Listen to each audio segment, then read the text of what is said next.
Students of class 8, welcome to online class English. We have been writing activities of lesson 2. Today's task is the rest of activities lesson 2. So follow the board.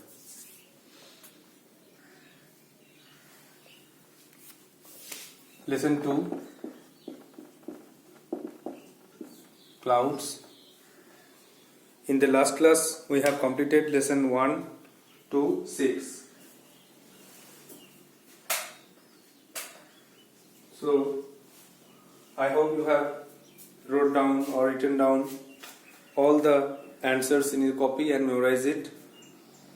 So let's start with activity 7.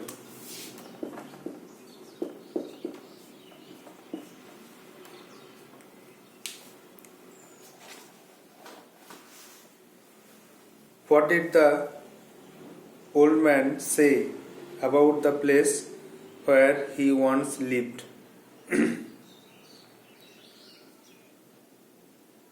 বৃদ্ধ লোকটা যে জায়গায় বাস করতো সে জায়গা সম্বন্ধে সে কি বলেছিল? তাহলে সে বলেছিল যে সে এমন জায়গায় বাস করে যেখানে 10 বছর বৃষ্টি হয়নি। The old man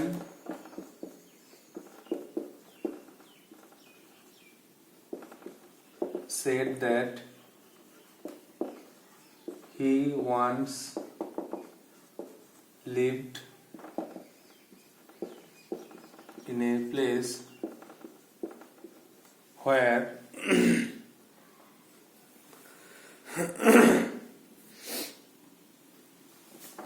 it hadn't rained for 10 years.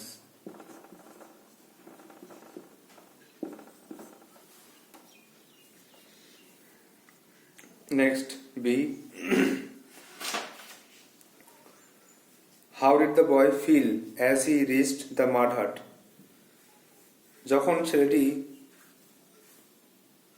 মাটির কুড়ে ঘরের কাছে পৌঁছালো তখন তার কি অনুভূতি হলো? তাহলে as the boy,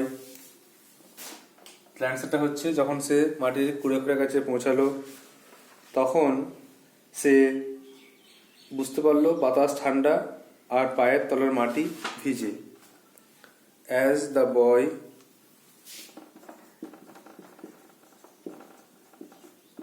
reached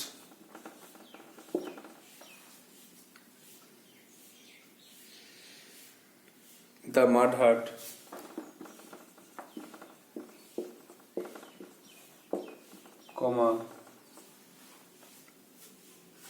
he felt a nip in the air.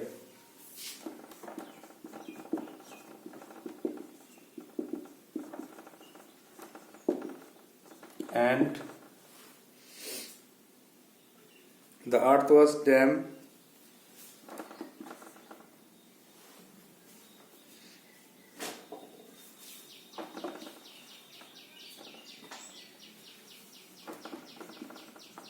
the earth was damp underfoot. পাতলার মাটি ভিজে।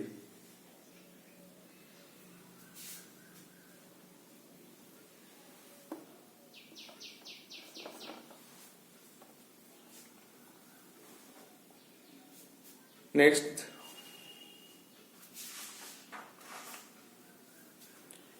সেটটা দেখো, what did the boy do as he stood under the jamun tree? ছেলেটি জাম গাছের নিচে দাঁড়িয়ে কি করেছিল? অ্যান্সারটা হলো ছেলেটি জাম গাছের নিচে দাঁড়িয়েছিল আর জাম গাছের পাতা থেকে তখনও জলের ফোঁটাগুলো, বৃষ্টির ফোঁটাগুলো গড়িয়ে গড়িয়ে পড়ছিল। তো সে সেগুলোকে তার মুখে, মাথায় এগুলোকে পড়তে দিচ্ছিল আর সেটাকে এনজয় করছিল।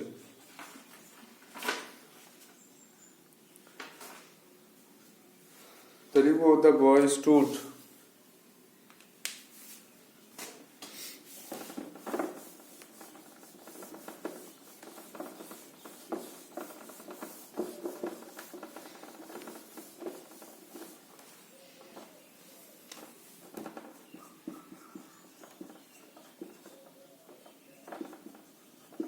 The boy stood beneath the jamun tree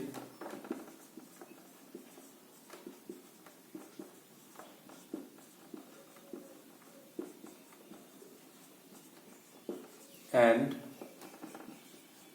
let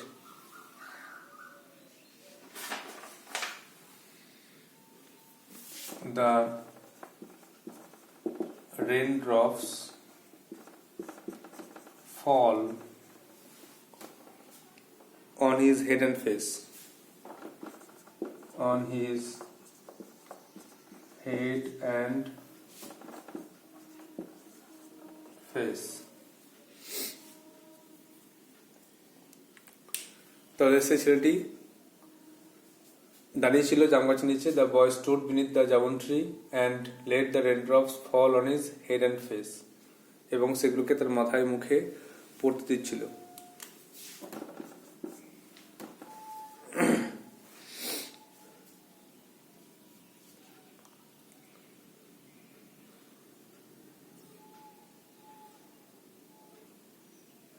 Number D. Why did the clouds shed rain in the absence of the boy? ছেলেটির অনুপস্থিতিতে মেঘেরা কেন বৃষ্টি দিয়েছিল? তাহলে এটা উত্তর লিখতে পারি যে ছেলেটি মেঘের খোঁজে বহুদূর চলে গেছিল, সেই জন্য মেঘেরা তার অনুপস্থিতিতে এসে বৃষ্টি দিয়ে চলে গেল। আসলে বৃষ্টি একটা প্রাকৃতিক ঘটনা, ন্যাচারাল ফিনোমেনন। এটা কেউ জানে না কখন বৃষ্টি কোথায় হবে, কেউ বলতে পারবে না।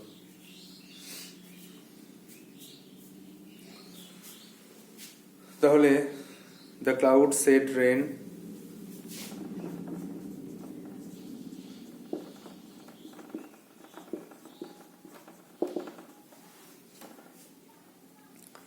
in the absence of the boy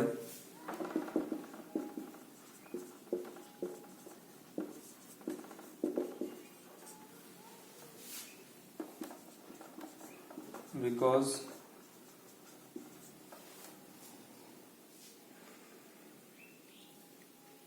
he had walked far. He had walked so far, বহুদূর চলে গেছিল। In the dust and sun, in the dust and sun, in search of clouds.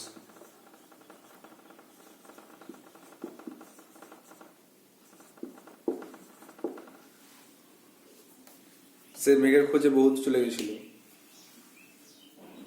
এটা একটা কারণ। আর সে বৃষ্টি পায়নি, আর বৃষ্টি একটা প্রাকৃতিক যে ঘটনা, এই জন্য।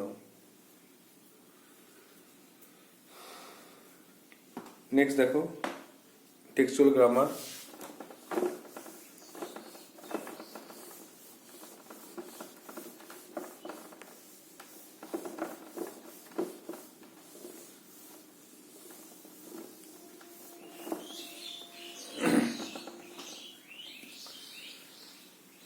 টেন্স, এটা ইম্পর্টেন্ট একটা গ্রামাটিক্যাল পার্ট। এখানে ফিউচার টেন্স সম্বন্ধে আলোচনা করা হয়েছে। ফিউচার টেন্সের চারটে ভাগ: simple future, future continuous, future perfect আর ফিউচার পারফেক্ট কন্টিনিউয়াস। তিনটে টেন্স খুব ইম্পর্টেন্ট, সেটা হচ্ছে সিম্পল ফিউচার, ফিউচার কন্টিনিউয়াস আর ফিউচার পারফেক্ট। তো সিম্পল ফিউচার নিয়ে আলোচনা করি, তারপরে বাকি দুটো আলোচনা করব, কারণ এখানে একবার রিভিশন করলে তিনটে রিভিশন হয়ে যাবে। দেখো একবার, তাহলে আমরা এক্সট্রা লিখছি যে ফিউচার টেন্সের ফিউচার টেন্স আমরা জানো সবাই ভবিষ্যৎকাল। রিভিশন করে নাও। প্রথম রিভিশন হচ্ছে সিম্পল ফিউচার বা ফিউচার ইনডিফিনিট, সাধারণ ভবিষ্যৎ। ভবিষ্যতে সাধারণ কোনো কাজ করা হবে বা কোনো কাজ ঘটবে, এরূপ বোঝালে সিম্পল ফিউচার টেন্স হয়। এক্ষেত্রে আমরা প্রথমে লিখব সাবজেক্ট কি, তারপরে শ্যাল বা উইল বসবে, তারপরে ভার্ব, তারপরে অবজেক্ট। আরেকটা নিয়ম আছে, going to plus verb. Going to plus verb দিয়েও কিন্তু ফিউচার টেন্স ডিনোট করা হয়। I shall do the work, আমি কাজটা করব। হি উইল কাম হেয়ার, সেখানে আসবে। এইরকম ঘটনা বোঝাতে সিম্পল ফিউচার টেন্স ইউজ করা হয়। অথবা সে আজ কলকাতা যাচ্ছে, হি is going to Kolkata today. এই হি ইজ গোয়িং টু মানে প্রেজেন্ট কন্টিনিউয়াস দিয়েও সিম্পল ফিউচার, নিয়ারেস্ট ফিউচার যেটা বলি, অদূর ভবিষ্যতে যেটা কোনো কাজ করা হয় সেটা আমরা এই প্রেজেন্ট কন্টিনিউয়াস বা সিম্পল ফিউচার দিয়ে প্রকাশ করি। সে আজ কলকাতা যাচ্ছে মানে সে আজ কলকাতা যাবে, he is going to Kolkata বা he will go to Kolkata. এভাবে আমরা সিম্পল ফিউচার টেন্স ইউজ করি। এখানে একটাই জিনিস মনে রাখতে হবে, সাবজেক্ট প্লাস শ্যাল বা উইল থাকবে, আর তারপর মেন ভার্ব থাকবে। এক্সাম্পলটা লিখে দিই, হি উইল কাম হেয়ার, সে এখানে আসবে। আর he is going to Kolkata, সে কলকাতা যাবে বা কলকাতা যাচ্ছে আজকে। টুডে লিখতে পারি, আজকে সে কলকাতা যাচ্ছে বা আজকে সে কলকাতা যাবে। এগুলো বলতে গিয়ে আমরা সিম্পল ফিউচার টেন্স ইউজ করি। এবার নেক্সট দেখো, আমাদের টেক্সচুয়াল গ্রামারটা যেটা আছে সেগুলো সলভ করতে হবে।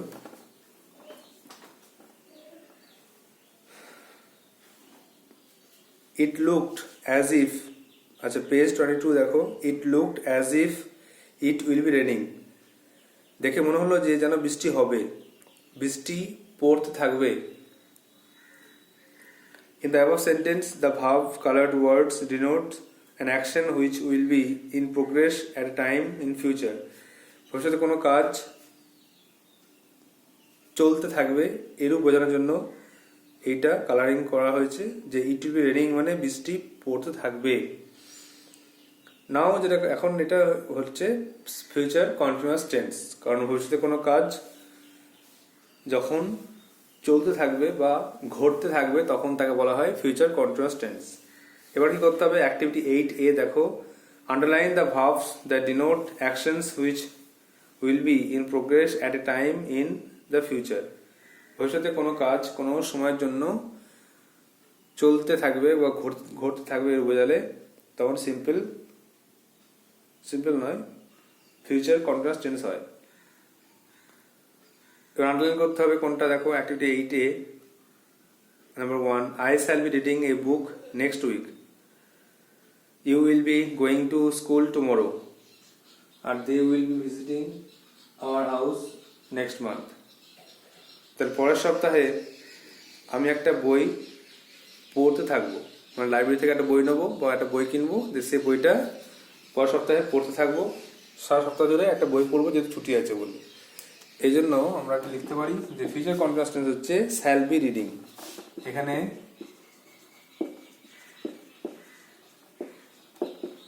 শ্যাল বি রিডিং কেন হলো একটু ভালো করে বলে দিই, যে ফিউচার কন্টিনিউয়াসের গঠন হচ্ছে আগে সাবজেক্ট বসবে, তারপরে শ্যাল বা উইল প্লাস বি বসবে, প্লাস ভার্ব, ভার্বের সঙ্গে কন্টিনিউয়াস মানে আইএনজি প্লাস অবজেক্ট বা আদার ওয়ার্ডস।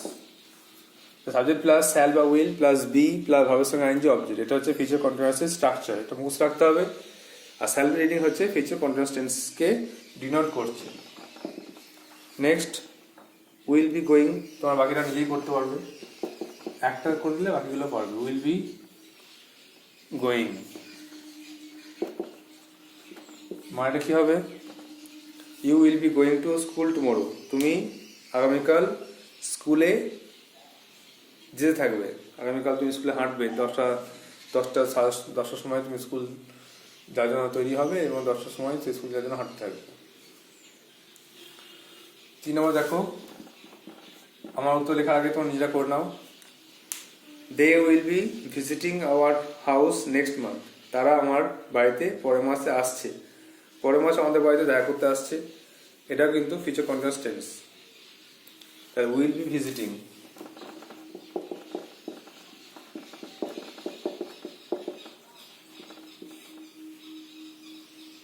এটা হয়ে গেল অ্যাক্টিভিটি এ।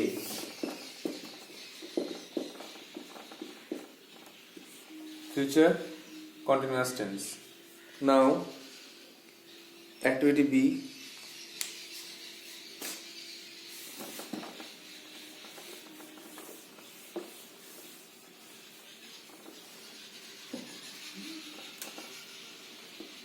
এটা একটা ইম্পর্টেন্ট পার্ট, ফিউচার পারফেক্ট। ভবিষ্যতে কোনো কাজ কোনো সময়ের মধ্যে সম্পন্ন হবে, সেরকম বোঝালে ফিউচার পারফেক্ট টেন্স হয়। কোনো কাজ কোনো সময়ের মধ্যে শেষ হয়ে যাবে, এরূপ বোঝালে কিন্তু ফিউচার পারফেক্ট টেন্স হবে। স্ট্রাকচারটা দেখো, সাবজেক্ট প্লাস শ্যাল হ্যাভ বা উইল হ্যাভ প্লাস ভার্বের থার্ড ফর্ম প্লাস অবজেক্ট। এই শ্যাল হ্যাভ উইল হ্যাভটা ভালো করে মুখস্থ রাখবে। অনেক সময় অনেকে বলে হিয়ের পর তো উইল হ্যাভ হবে না, হিয়ের পর তো উইল হ্যাজ হবে, কিন্তু না, শ্যাল হ্যাভ উইল হ্যাভ সব জায়গায় হ্যাভই বসবে। আই থাকলেও হ্যাভ বসবে আর হি থাকলেও হ্যাভ বসবে। আই শ্যাল হ্যাভ আর হি উইল হ্যাভ। যাই হোক, দেখো তাহলে ফিউচার পারফেক্ট টেন্স সংজ্ঞাটা বললাম। আর এখানে তার আগে দেখো ফিউচার কন্টিনিউয়াস সংজ্ঞা লেখা আছে যে এ future continuous tense is a form of A verb that denotes an action which will be in progress A time in future. ফিউচারে কোনো কাজ কোনো সময় ধরে ঘটতে থাকবে, এরকম হলে ফিউচার কন্টিনিউয়াস টেন্স হয়। এবার নেক্সট লাইনটা পড়ো। Read the following sentence. Rain will have ruined his sleep. বৃষ্টি হলে বৃষ্টি তার ঘুম নষ্ট করে ফেলবে। হি নিউজ জানতো যে rain will have ruined his sleep মানে বৃষ্টি তার ঘুমকে নষ্ট করে থাকবে।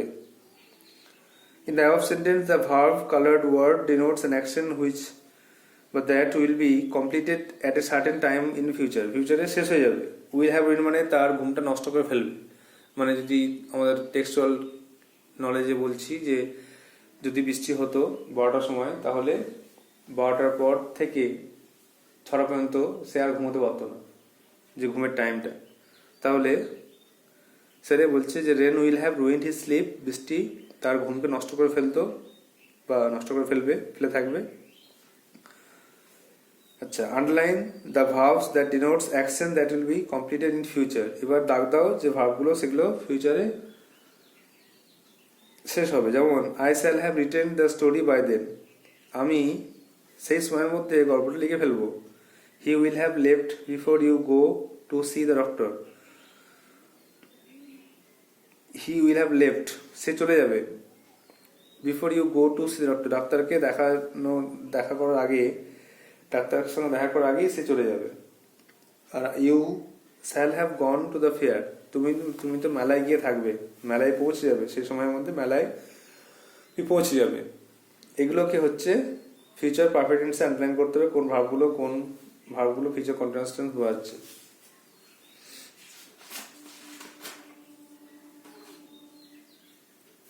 তাহলে গঠনটা বলছে আরেকবার, subject plus shall have will have হবে third form object. Activity B এর প্রথমে আছে দেখো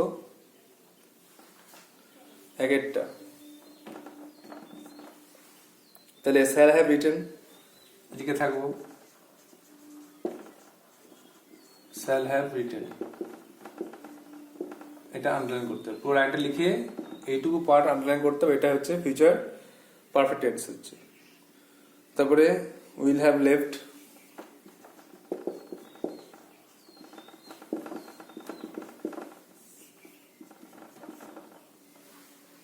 তারপরে shall have gone,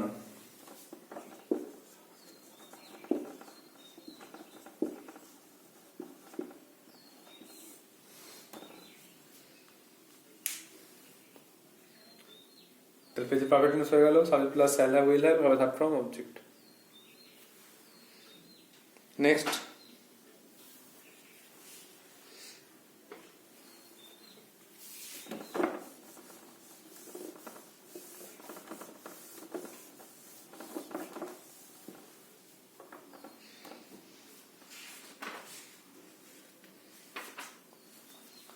Activity 8C. Read the following sentences. নিচে বাক্যটি পড়ো। Identify the future continuous tense and future perfect tense and fill the table below. টেবিলটা আগে করে নাও, দিয়ে চারটে সেন্টেন্স চারটে জায়গায় পুট করতে হবে। এর দুটো ছক হবে। এটা হচ্ছে ফিউচার অ্যাক্টিভিটি 8C, একটা ফিউচার কন্টিনিউয়াস, একটা ফিউচার পারফেক্ট। প্রথমে দেখো, I shall be playing in the field. আমি মাঠে খেলতে থাকবো। নিজে বুঝতে পারছো এখানে দুটো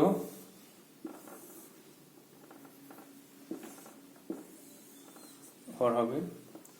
নাম্বার ওয়ানটা ফিউচার কন্টিনিউয়াসের ঘরে বসবে, যে I shall be playing in the field, আমি মাঠে খেলতে থাকবো। Subject plus shall be will be ভার্বের সঙ্গে ING object. Number two, she will have recited the poem. সে কবিতাটি আবৃত্তি করে থাকবে, সে কবিতাটি আবৃত্তি করে ফেলবে। এটাও কিন্তু ফিউচার পারফেক্ট টেন্স, কারণ subject plus shall have will have plus third form.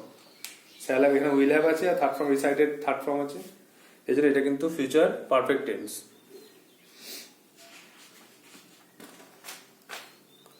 Next দেখো, নাম্বার 3 দেখো, you will have enjoyed the picnic. তুমি পিকনিকে এনজয় করে থাকবে, তুমি যখন পিকনিক করতে যাবে খুব আনন্দ করবে।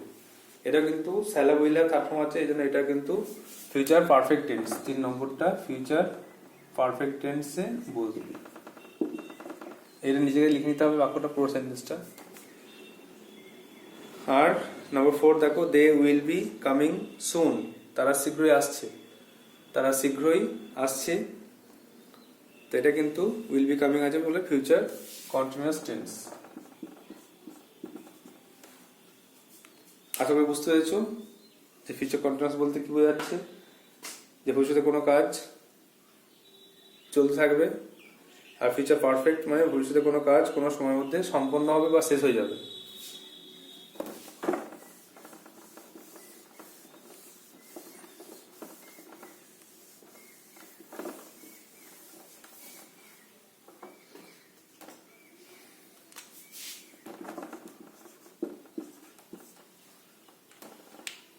Now activity 9 দেখো, write the antonyms of the underlined words by using the prefixes from the help box. help box থেকে অ্যান্টোনিম গুলো মানে প্রিফিক্স গুলো নিয়ে আন্ডারলাইন ওয়ার্ড গুলোর অ্যান্টোনিম করো।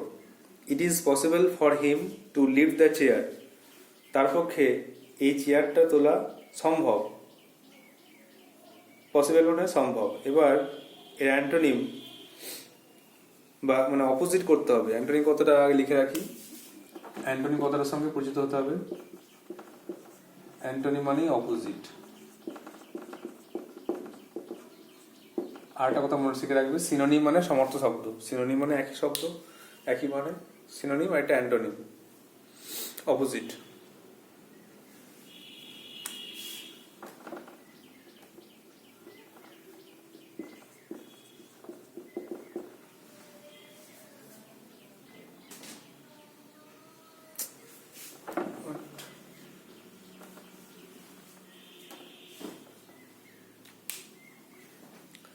তাহলে অ্যান্টোনিম করতে অপোজিট করতে হবে এই শব্দগুলোর। তো প্রথমেরটা দেখো বললাম, it is possible for him to leave the chair, তার পক্ষে চেয়ার তোলা সম্ভব। তো পসিবল অপোজিট হচ্ছে ইম্পসিবল। সেজন্য আমরা লিখব, পুরো অ্যান্সারটা লিখতে হবে। শুধু অ্যান্সার লিখছি আমি এখানে, ইম্পসিবল।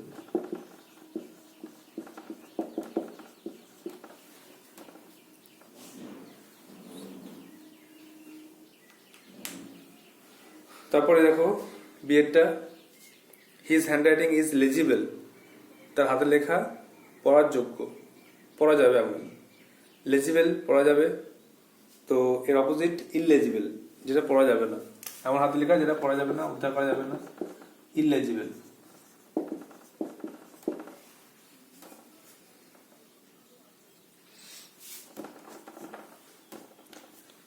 নেক্সট সি এরটা দেখো, দেয়ার ক্লেম ইজ নট রিজনেবল, তাদের দাবি যুক্তিযুক্ত নয়।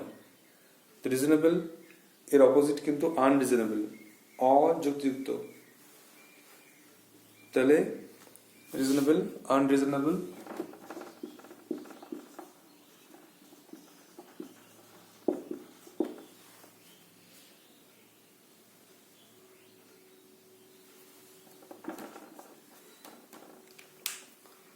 নেক্সট দেখো ডিয়েটটা, হি বিলিভস হিজ ফ্রেন্ড, সে তার বন্ধুকে বিশ্বাস করে।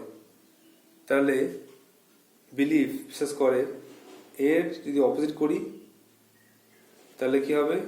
অবিশ্বাস করা। তো বিলিভের অপোজিট ডিসবিলিভ, তাহলে অ্যান্সারটা হলো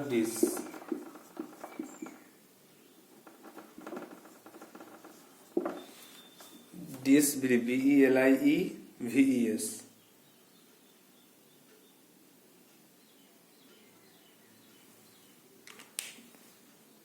So you have to write down the answers in your copy and memorize it. So that's all for today. Thank you.